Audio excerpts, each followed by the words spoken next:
टकराव यूक्रेन रूस युद्ध में टल गया, जो भिड़ंत खाड़ी युद्ध में भी नहीं हुआ, वो महायुद्ध अब शुरू हो चुका है।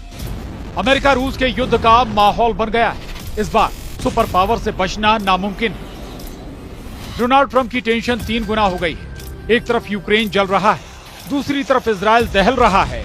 इसके बाद अब तीसरा वॉर फ्रंट खुल गया है, जो दोनों फ्रंट से ज्यादा विध्वंसक है।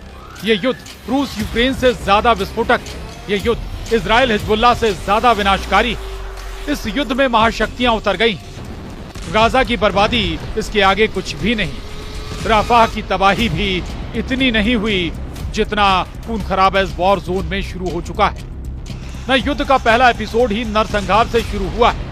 एक हमले में 300 लाशें बिछ गई हैं। एक पूरा शहर बारूदी खंडहर में तब्दील हो गया। बम धमाके और मिसाइलों की ऐसी बौछार हो रही है जिसे बयां करना मुश्किल। ये अलेप्पो है, सीरिया का दूसरा सबसे बड़ा शहर, जहां रूस वॉर जोन में आ चुका है। पुतिन की मिसाइलें फट रही हैं। पुतिन के टारगेट पर तुर्की के समर्थक फाइटर ग्रुप हैं, जिन्होंने 8 साल बाद सीरिया की सेना को अलेप्पो से खदेड़कर बाहर कर दिया।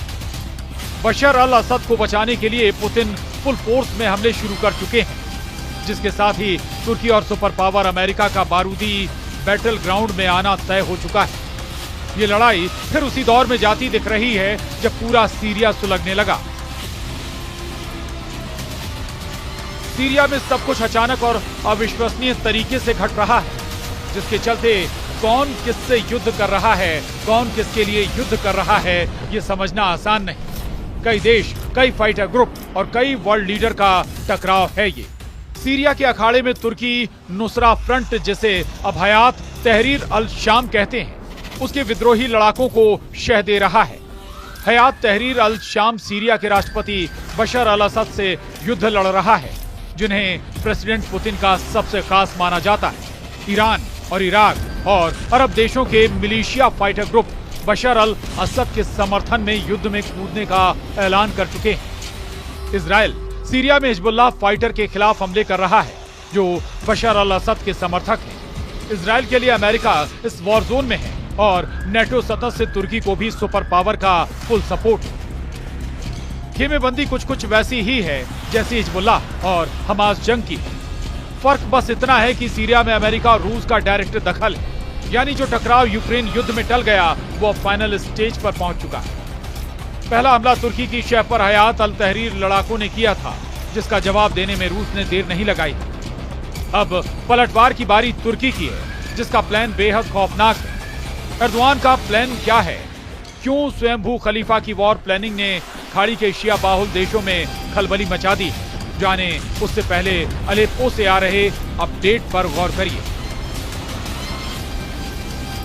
सीरिया में तुर्की की मदद से विद्रोही गुटों ने 4 दिन के भीतर अलेप्पो शहर के ज्यादातर हिस्सों पर कब्जा कर लिया है। CNN की रिपोर्ट के मुताबिक शनिवार तक आसपास के गांव पर कब्जा कर चुके लड़ाके वो से आगे बढ़ चले हैं। अलेप्पो पर कब्जे के बाद लड़ाके सड़कों पर हवाई फायर कर नागरिकों को घरों के भीतर रहने के आदेश दे रहे हैं। अलेप्पो में कब्जे के बाद लड़ाके दक्षिण में हामा प्रांत की ओर बढ़ गए। उत्तरी और सेंट्रल हामा के 4 कस्बों पर भी विद्रोहियों ने कब्जा कर लिया।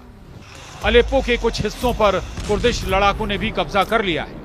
पिछले हफ्ते तक जो इलाके असद की सेना के कंट्रोल में थे, उनमें से कुछ इलाकों पर अब कुर्द लड़ाकों का कब्जा है। ईरान, हिजबुल्लाह और सीरियाई सेना लेबनान में हथियार सप्लाई कर रहे हैं, जिसे इजराइल हर कीमत पर रोकेगा।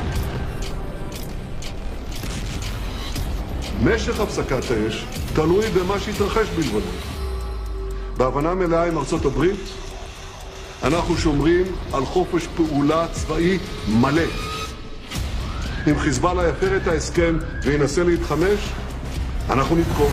प्रेसिडेंट बशर को बहुत जल्द समझना होगा कि वो आग से खेल रहे हैं। मतलब भीषण युद्ध का माहौल बना हुआ है, क्योंकि फाइटर ग्रुप सिर्फ मोहरा है।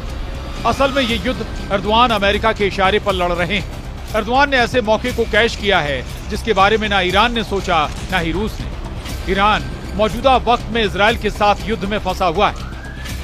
वहीं बशर अल असद के दूसरे सबसे बड़े करीबी पुतिन इन दिनों यूक्रेन जंग में उलझे हुए हैं। रूस ने यूक्रेन से निपटने के लिए अपने ज्यादातर एयर डिफेंस सिस्टम और फाइटर जेट सीरिया से निकाल लिए। उधर इजराइल युद्ध में फंसे होने की वजह से हिजबुल्लाह फाइटर भी बशर अल असद का साथ नहीं दे पा रहे हैं। तुर्की के लिए बशर अल असद के तख्ता पलट का सबसे अच्छा मौका हाथ आया, जिस पर अर्दवान आगे बढ़ चुके हैं। अमेरिका भी यही चाहता है कि सीरिया से बशर को बेदखल किया जाए। असल में बशर अल असद अरब वर्ल्ड में ईरान और रूस के सबसे भरोसेमंद लीडर हैं, जो कभी अमेरिका के आगे झुके नहीं। न ही तुर्की के एर्दोआन को बशर अल असद ने ज्यादा तवज्जो दी है। साल 2020 में तुर्की और रूस के बीच एक समझौता हुआ था और इसके बाद सीरिया के उत्तर पश्चिम में लड़ाई रुक गई थी, लेकिन रूस को युद्ध में फंसा देख अब तुर्की ने अपना दांव चल दिया है। ईरान ने आरोप लगाया है कि इजराइल और अमेरिका ने तुर्की के अभियान को फुल सपोर्ट दे रखा है, जिसके बाद रूस ने अगले 72 घंटे में बशर अल असद को ज्यादा सैन्य सहायता भेजने का ऐलान कर दिया है। जहां तक अलेप्पो के आसपास के हालात का सवाल है, ये सीरिया की संप्रभुता पर हमला है।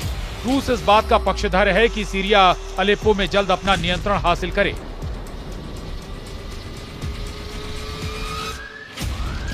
रूस की युद्ध में एंट्री होते ही तुर्की ने अरब अलायंस बनाने की कोशिशें शुरू कर दी हैं। एर्दोआन खाड़ी देशों का पावर बैलेंस शिफ्ट करने में जुटे हैं, जिससे ईरान और रूस का वर्चस्व खत्म किया जा सके। ये प्रयास 13 साल पहले सीरिया के सिविल वॉर के साथ शुरू हुए थे, जिसमें वक्त वक्त पर ब्रेक लगता गया। 2011 में अरब क्रांति के साथ ही सीरिया में गृह युद्ध की शुरुआत हुई थी। सत्ता पर काबिज बशर अल असद सरकार के खिलाफ फ्री सीरियन आर्मी ने युद्ध शुरू किया था, जिसमें आगे चलकर अमेरिका, रूस, तुर्की, ईरान और सऊदी अरब भी शामिल हुए। साल 2020 के सीज़फायर समझौते के बाद युद्ध तो रुका, लेकिन खूनी झड़प चलती रही। इस बीच एक दशक तक चले गृह युद्ध में 3 लाख से ज्यादा लोग मारे गए। सीरिया के सभी बड़े शहर युद्ध त्रासदी में खंडहर बन गए, लेकिन ना बशर टस से मस्त हुए, ना ही तुर्की और अमेरिका को कुछ हासिल हुआ। बशर अल असद का दबदबा प्रेसिडेंट पुतिन और ईरान के समर्थन से आज भी कायम है, मगर कितने दिन तक कायम रह पाएगा इसकी कोई गारंटी नहीं, क्योंकि अमेरिका इस बशर को बख्शने के मूड में नहीं, ना ही इजराइल। तुर्की, इजराइल और अमेरिका का गठजोड़ सीरिया में पुतिन को सीधी टक्कर दे सकता है। साल 2015 में जिस तरह तुर्की ने रूस के जंगी जेट को मार गिराया था, उसी तर्ज पर युद्ध लड़ने का प्लान है। तब तुर्की की एयरफोर्स ने अमेरिका से मिले फाइटर जेट F-16 से रूस के Su-24 का शिकार किया था। यह हमला सीरिया के जबल तुर्कमेन में किया गया, जिसमें रूस का फाइटर पायलट मारा गया। इसके बाद शुरू हुए रेस्क्यू ऑपरेशन में रूस के मरीन कमांडो की मौत हो गई थी। पुराने पैटर्न पर तुर्की सीरिया में वॉर शुरू कर चुका है, जहां हथियार अमेरिका के हैं, लड़ाके सीरिया के विद्रोही हैं, इजराइल का बैकअप है और टारगेट पर बशर अल असद आर्मी। तुर्की के लिए चुनौती सिर्फ पुतिन है, जिनके मोर्चे पर आते ही अमेरिका हरकत में आ चुका है। रूस अमेरिका के हथियारों की टक्कर होने लगी है। नाटो सदस्यों का रुख अभी क्लियर नहीं है, मगर नाटो के फैसले होते वही हैं जो अमेरिका चाहता है। सुपर पावर सीरिया युद्ध में मिली शिकस्त को भूला नहीं है। पुतिन से पुराना हिसाब चुकाने के लिए युद्ध में डायरेक्ट एंट्री ले सकता है। ऐसे हालात में एटमी धमाके की शुरुआत होगी। महाशक्तियों के परमाणु बमों का विस्फोट कई देशों के लिए हानिकारक होगा।